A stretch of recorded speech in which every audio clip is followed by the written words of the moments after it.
오늘은 제가 가장 좋아하는 과목인 전력공학 풀이를 한번 해볼게요.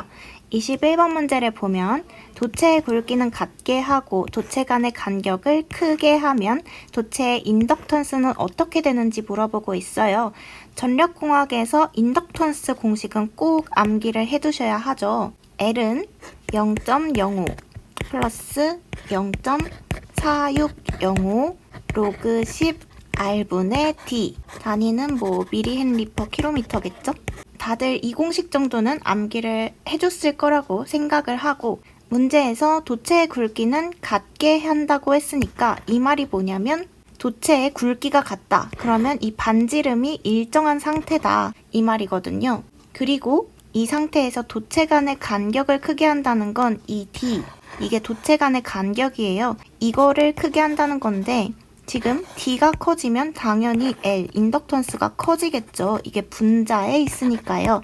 그래서 정답은 1번이 되는데 만약에 D가 아니라 R이 커진다고 했으면 반지름이 커진다고 했으면 L 같은 경우는 작아지게 되겠죠. 이런 것까지 같이 학습을 해두시면 좋을 것 같아요. 22번 문제는 전력 손실비를 물어보고 있는데 이거를 계산해서 푼다는 거는 사실 시간적으로도 너무 비효율적이고 암기를 해두시는 게 맞는 것 같아요. 그래서 한번 제가 정리를 해드리겠습니다. 우선 단상 2선식, 단상 3선식, 삼상 3선식, 삼상 4선식 이렇게 총 4가지를 암기를 해두셔야 되고요. 시험에 뭐가 나올지 모르니까. 이 전력 손실비는 중량비라고도 하죠. 그래서 단상 2선식은 되게 쉬워요. 1, 그리고 단상 3선식이 8분의 3, 그리고 삼상 3선식이 4분의 3, 삼상 4선식이 3분의 1. 암기를 도대체 어떻게 도와드려야 할지 모르겠지만 일단 이거 3 들어가는 애들은 전부 어쨌든 분모나 분자에 전부 3이 들어간다. 이런 식으로라도 암기에 좀 도움이 되셨으면 좋겠고, 지금은 삼상 3선식인 때와 단상 2선식일 때의 전력 손실비를 구하라고 했는데 단상 2선식 같은 경우는 그냥 1이니까 이 삼상 3선식 4분의 3이 정답이겠네요. 그래서 정답은 2번. 23번 문제는 운전 중인 계기용 변압기 PT 및 변류기 CT의 2차 측 회로를 점검을 한대요. 이때 조치사항으로 옳은 것을 고르라고 했는데 제가 PT, CT 시험에 잘 나오는 특징들을 한번 정리를 해드릴게요. PT랑 CT가 있고 2차 측 같은 경우는 PT는 110V로 고정되어 있고 CT는 5A로 고정이 되어 있죠. 실기에서도 참 잘 나오는 이론이에요. 그리고 용도 같은 경우는 PT가 고전압에서 저전압으로 바꾸는 거고 CT는 대전류에서 소전류로 바꾸는 거죠. 어쨌거나 큰 거에서 작은 걸로 간다. 무조건 큰 거 먼저 이렇게 암기를 해두시면 되고 점검 시 2차 측 같은 경우는 PT 같은 경우는 개방을 하고요. CT 같은 경우는 단락을 합니다. 그래서 피개 C단 이런 식으로 암기해 두시면 좋을 것 같아요. 피개 C단. 그래서 지금 보기를 보면 CT만 단락시킨다. CT만 단락시킨다. 그래서 1번이 정답입니다. 24번 문제의 역률 개선에 따른 효과도 진짜 잘 나오는 문제죠. 이것도 실기에서도 잘 나오는데요. 전력공학 같은 경우는 실기와 연계가 가장 많이 되는 과목이기 때문에 전부 암기를 해두셔야 하고 우선 역률 개선에 따른 효과 중에 하나가 첫 번째로 전력 손실 경감이 있고요. 두 번째로는 전압 강화의 감소가 있습니다. 그 다음 세 번째로 설비의 이용률 향상이 있죠. 이거는 설비 여유 증대 라는 말로도 나오니까 참고를 해두시고 그리고 4번을 보면 선로 절연의 비용 절감이라고 나왔는데 절연 같은 경우는 지금 문제랑 딱히 상관이 없고요. 비용 절감 같은 경우를 생각을 한다면 절연의 비용 절감이 아니라 전기요금을 절감할 수 있겠죠. 역률 개선을 하면. 그래서 이것까지 4번 같이 해서 4개를 암기해 두시면 좋을 것 같아요. 25번 문제는 발전기의 출력을 구하라고 되어 있네요. 우선 발전기의 출력 공식은 P는 9.8 QH 2타입니다. 무조건 암기해둬야 하는 공식이죠. 근데 지금 보니까 총 낙차 H가 주어져 있고 단하고 손실 낙차는 총 낙차의 6%라고 했기 때문에 유효 낙차를 따로 구해줘야 될 것 같네요. 그럼 유효 낙차는 원래 총 낙차에서 손실 낙차가 총 낙차의 6%니까 300 곱하기 0.06 한 거를 빼줘야 유효한 낙차가 나오겠죠.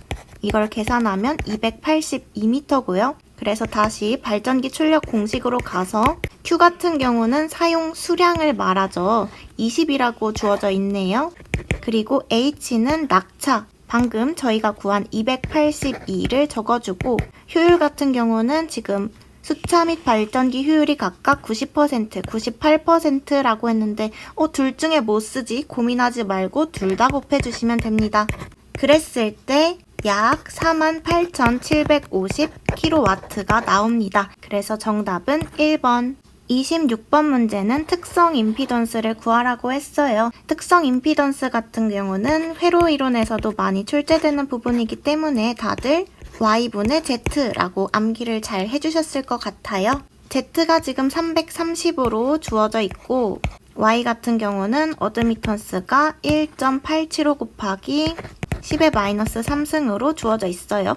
대입만 하면 바로 정답이 나오겠네요. 이렇게 계산을 하면 약 425미 나오고요. 참고로 비슷한 거 하나 더 있죠. 전파정수 감마 같은 경우는 루트 YZ, 이번에는 곱한 값이었고요. 이거 같은 경우는 R 플러스 J 오메가 L, G 플러스 J 오메가 C 이렇게도 풀어서 쓸 수 있죠. 그래서 결국에 알파 플러스 J 베타 해서 실수부, 허수부 이렇게 나눠서 나오는 이런 전파정수까지 같이 알아두세요. 27번 문제는 다중접지 계통에서 사용되는 재폐로 기능을 갖는 일종의 차단기로서 과부하 또는 고장전류가 흐르면 순시 동작하고 일정한 시간 후에 자동적으로 재폐로하는 보호기기를 고르라고 했어요. 이거는 바로 리클로저고요. 여러분이 보호장치 몇 개를 암기해 두셨을 텐데 보호장치 중에는 리클로저가 꽤 잘 나오는 편이니까 키워드들을 잘 조합해서 암기를 해두시면 좋을 것 같아요. 그리고 참고로 리클로저는 배전선로에서 사고가 발생을 했을 때 이렇게 즉시 동작을 해서 고장 구간을 차단하고 다시 투입시키는 그런 자동 재폐로 차단기입니다. 이 키워드를 잘 기억해 두시면 좋을 것 같아요. 28번 문제는 어렵게 느껴지실 수도 있을 것 같은데 몇 번 풀어보면 별거 아닌 문제니까 저를 잘 따라오세요. 우선 저희가 원래는 이렇게 송전단 전압, 송전단 전류 이렇게 하고 행렬을 쓸 때 A, B, C, D 이렇게 써서 ER, IR 이런 식으로 하죠. 그래서 이 ES가 지금 이렇게 주어져 있는데 행렬을 구할 때 AER 플러스 BIR 이렇게 기역자로 계산을 해서 이렇게 지금 주어져 있는 거죠. 근데 지금 보니까 저희가 구해야 할 건 ES, IS가 아니라 ER이거든요. 그렇다면 역행렬을 해야 된다는 뜻인데 그러면 지금은 ES, IS가 적혀져 있지만 ER, IR로 적어주고 여기는 잘 모르겠고 ES, IS 이렇게 역행렬을 해줘야 되는 거예요. 그럼 역행렬은 어떻게 하냐? 역행렬을 할 때는 이 B랑 C는 그대로 위치 그대로 적어줍니다. 그리고 위치를 그대로 적어둔 대신에 마이너스를 붙여줘요. 그리고 A랑 D 같은 경우는 마이너스를 붙여지지 않는 대신에 위치를 바꿔줍니다. 요렇게. 그러면 이제 역행렬 끝이에요. 그래서 지금 구하라고 한 건 ER이니까 ER도 기역자로 계산을 해주시면 되겠죠. 그래서 D랑 ES 곱하고 마이너스 B랑 IS 곱하면 바로 이렇게 정답이 나옵니다. 그래서 정답은 3번. 어때요? 별거 아니죠? 29번 문제. 9번 문제 같은 경우는 그냥 암기 문제네요. 비접지식. 비접지식에서 일선 지락 고장 시에 고장 전류를 계산하는 데 사용되는 정전 용량은 바로 대지 정전 용량이고요. 아 그렇구나 하고 암기하시면 될 것 같아요. 이거 하나 정도는 다들 암기하실 수 있으시니까 비접지식에서 지락 전류 공식 한번 갈게요. 3 오메가 CE. 여기서 이 C 같은 경우가 이렇게 S도 붙여줄까요? 대지 정전 용량. 이렇게 암기를 해두고 갑시다. 30번 문제는 비접지 개통 시의 지락사고 시의 개전기에 어떤 전류? 영상 전류래요. 영상 전류 보자마자 ZCT. 이게 영상 변류기죠. 영상 전류 보자마자 ZCT 찍고 넘어가시면 되는 문제인 거예요.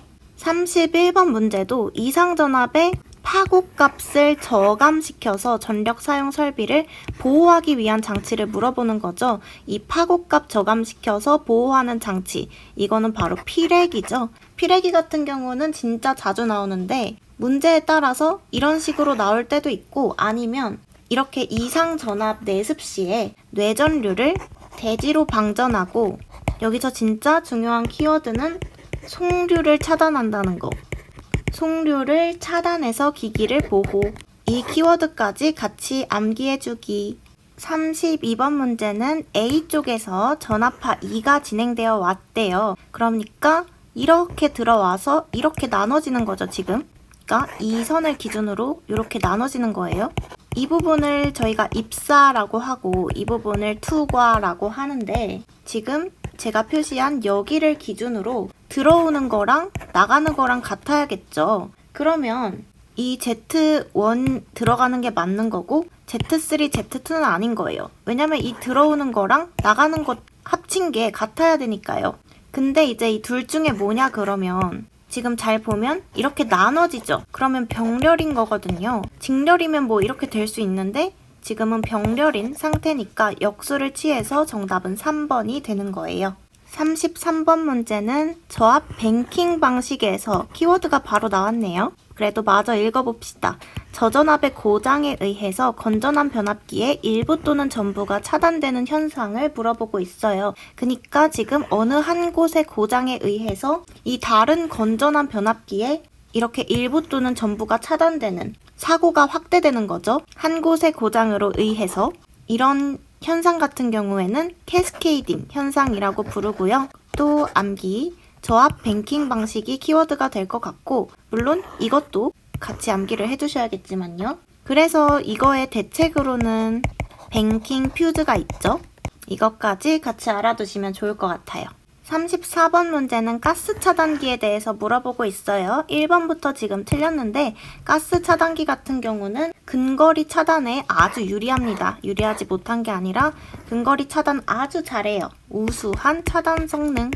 그리고 불연성이므로 화재의 위험성이 적다. 이 가스 차단기 같은 경우는 불연성 기체인 SF6 가스, 이거를 사용하죠. 그래서 화재의 위험성이 적습니다. 그리고 특고압 계통의 차단기로 많이 사용되고요. 뭐 229 같은 거. 마지막으로 이상전압 발생이 적고 절연 회복이 우수합니다. 그래서 1번이 정답. 이 특징들에 대해서도 다 정리를 해두시고 계세요. 다음 문제로 넘어가려고 하다가 단골 문제여서 조금만 더 정리를 해볼게요. 이 가스 차단기 같은 경우는 밀폐 구조거든요.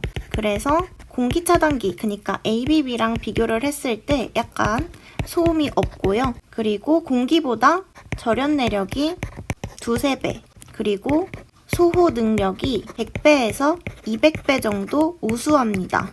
뭐에 비해? 공기에 비해. 그 다음에 근거리 전류에도 안정적으로 차단을 잘 할 수 있고요. 그 다음에 한 가지 더 말하자면 아크 소멸 후에 절연 회복이 빠릅니다. 그러면 이번에는 SF6 가스, 이게 육불화황이라고 하거든요. 이거에 대해서도 정리를 해보자면 삼무라고 하죠. 그래서 무색, 무취, 무해합니다. 그리고 또 절연 능력이랑 소호 능력이 우수한 특징이 있어요. 전부 다 지금 같이 정리를 하면서 기억을 해두셔야 돼요. 제가 판매하고 있는 PDF 파일에 켈빈의 법칙 해서 딱 한 줄 적어놨는데 그게 바로 경제적인 전선의 굵기를 선정하고자 하는 경우에 이 켈빈의 법칙을 사용한다고 했었거든요. 그래서 정답은 4번이 되는 거고, 이 전선의 굵기를 선정할 때 고려해야 할 요소가 3가지가 있는데요. 하나가 허용 전류고요. 두 번째가 전압 강화, 세 번째로 기계적 강도가 있었어요. 이 3가지는 반드시 암기를 해줘야 되는 게, 이것도 실기에서 단답형으로 많이 나와요. 그래서 저는 허전기, 전기 이런 식으로 암기를 해두셨으면 좋겠습니다. 36번 문제는 보호개전기의 반한시, 정한시 특성에 대해서 물어보고 있어요. 보기 4번 이게 정답인데 이거 먼저 한번 보면 동작 전류가 커질수록 동작 시간이 짧아진대요. 이게 바로 지금 반한시.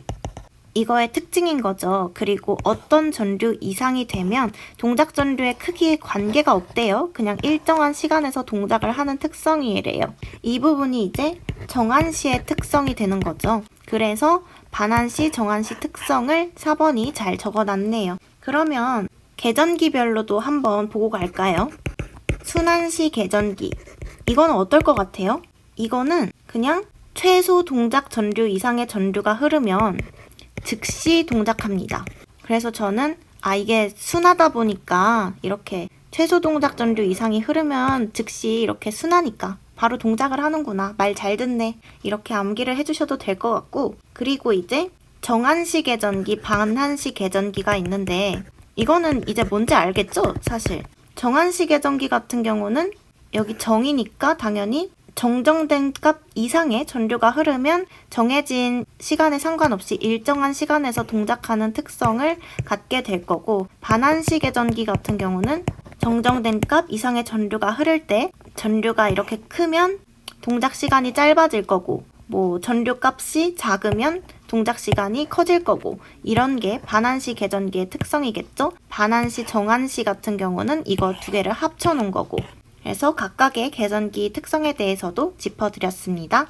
37번 문제는 복도체 방식의 특징에 대해서 물어보고 있어요. 복도체 방식의 특징도 몇 개가 있죠. 우선 첫 번째로 개통의 안정도가 이렇게 좋아지고요. 증가된다, 맞고요. 두 번째로 인덕턴스가 감소되는 거 맞습니다.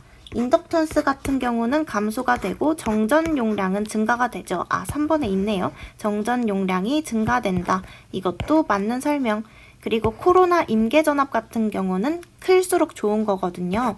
감소되는 게 아니라 코로나 임계전압이 높아져서 코로나 발생을 억제합니다. 그러니까 코로나 발생 방지라고 적어주면 되겠네요. 혹시 이 코로나 바이러스가 아니고요. 이 코로나 같은 경우는 이렇게 고전압 전선이 있으면 이 주위의 공기에서 발생하는 방전 현상 같은 그런 현상이거든요. 쉽게 말하자면 이 전선 주변에서 전기가 새어나가면서 발생하는 불꽃 같은 그런 현상이에요. 그리고 코로나 임계전압 같은 경우에는 이 코로나가 발생을 하고 어떤 임계점을 넘어가게 되면 그때 공기의 절연이 파괴가 되는데요. 이때의 전압을 저희가 임계전압이라고 부르게 되는 겁니다. 혹시 모르시는 분이 있을까봐 한번 설명을 해드렸습니다. 38번 문제는 일선 지락 시에 지락 전류가 가장 작은 송전 계통을 물어보고 있어요. 지금처럼 지락 전류가 가장 작은이라고 하면 무조건 소호 리액터 접지식을 골라주면 되고요. 소호 리액터 접지식 같은 경우에는 LC 병렬 공진을 사용하기 때문에 지락 전류가 최소가 되거든요. 비접지식 같은 경우는 지락 전류를 물어본다면 적은 편인 거는 맞는 것 같아요. 적다. 직접 접지식 같은 경우는 직접 접지를 하다 보니까 이게 지락 전류는 최대가 될 거고요. 저항 접지식 같은 경우도 지락 전류가 적죠. 그리고 이 소호 리액터 접지식이 지락 전류가 가장 적은 최소. 그래서 가장 작다고 하면 소호 리액터 접지식 이렇게 알아두시면 될 것 같아요. 39번 문제는 수차의 캐비테이션 방지책을 물어보고 있어요. 이 캐비테이션 방지책 같은 경우도 여러 개가 있죠. 뭐가 있었죠? 수차의 특유 속도, NS라고 하죠. 이거를 너무 크게 하지 않을 것. 그리고 또 뭐가 있냐면 흡출관 높이를 너무 높게 하지 않을 것. 그러니까 너무 낮아도 안 되고 높아도 안 되고 그런 거죠. 그리고 수차 러너를 4번에도 나와 있는데 침식에 강한 재료, 그러니까 스테인리스 강이나 특수강 이런 걸로 제작을 해야 되고요. 그리고 수차 러너 표면 같은 경우는 매끄럽게 가공을 해야 합니다. 그리고 당연한 거겠지만 과도한 부분 부하나 과부하 운전 이런 것들을 피해줘야 합니다. 지금 1번의 흡출 수도 같은 경우는 이 반동수차에서 낙차를 증대시킬 목적으로 사용을 하는데요. 이 흡출수도가 커지게 되면 수차에 난조가 발생을 하게 되고, 이 난조가 발생하면 캐비테이션 현상이 커져요. 그러면은 방지책으로는 볼 수가 없겠죠. 근데 캐비테이션 현상이 뭐야? 하시는 분들도 혹시 있을까요? 이 수차, 터빈이죠? 이 터빈 내부에서 물이 엄청 빠르게 이렇게 흐를 때 발생하는 현상을 캐비테이션 현상이라고 하고요. 물의 압력이 낮아지면 물 속에 이렇게 기포들이 생기는데요. 이 기포들이 압력이 낮은 곳에 있다가 높은 곳으로 다시 이렇게 들어가게 되면 터빈 표면이 부식됩니다. 쉽게 말해서 물 속에 이 기포들, 거품들이 터지면서 기계가 손상되는 현상을 말을 하는 거고요. 아무튼 흡출수도를 증대시킨다는 틀렸다는 거, 그리고 이 특징들도 알아두세요. 마지막 40번 문제는 퍼센트 임피던스를 구하라고 했는데, 이 퍼센트 임피던스 공식 같은 경우는 10V제곱분의 PZ죠.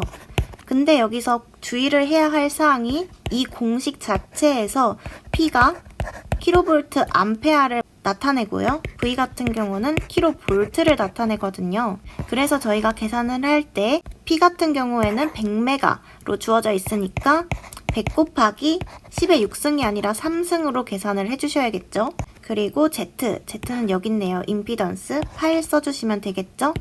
10은 그대로 쓰고 볼트, 전압은 154로 주어져 있네요. 154 이렇게 그대로 쓰시면 됩니다. 지금 킬로볼트니까.